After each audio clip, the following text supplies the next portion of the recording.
J'ai pris le temps de réfléchir, j'ai pris le temps de méditer sur le sujet et j'en suis arrivé à cette conclusion. Des cœurs dépourvus d'amour. Oui, des cœurs dépourvus d'amour. Des cœurs dépourvus d'empathie, d'écoute, d'humilité, d'humanisme. Tous des attributs de l'amour.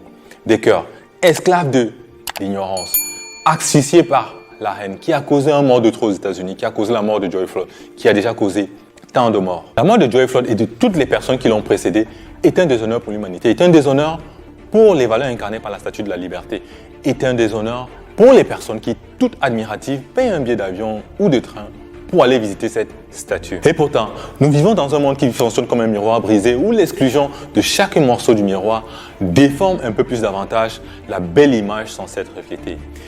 Et pourtant, personne ne naît raciste. Mais d'où vient cette pollution des cœurs? D'où vient cette pollution de notre société? Tout commence lorsque tout petit, on voit sur des affiches ou à la télé des messages subliminaux et parfois explicites des enfants squelettiques entourés des mouches, des gens de la même couleur, toujours mourir en premier dans les films.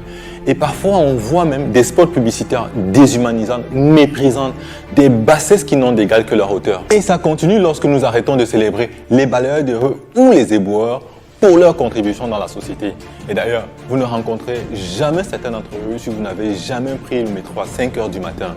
Par contre, si vous avez une fois renouvelé votre titre de séjour, alors vous savez mieux ce de quoi je parle. Et ça continue encore lorsque parmi les nouveaux recrues, 20 à 40% sont d'origine africaine ou sont leurs descendants, ou alors 20 à 40% sont de genre féminin, mais lorsqu'on monte les étages de la hiérarchie de l'entreprise, ils ne sont plus présents ou presque plus.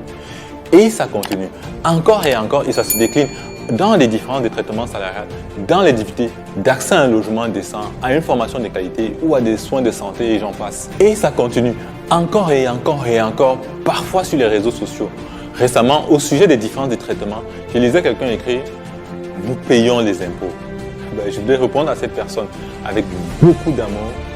Va te documenter au sujet des richesses actuelles des nations et les raisons sous-jacentes des guerres. Et pourtant, j'ai la conviction que viendra un temps où tout cela sera terminé, où les cœurs seront extirpés de leur turpitude et où seul régnera l'amour. Et pourtant, il y a des millions de personnes qui ont choisi de respecter l'autre.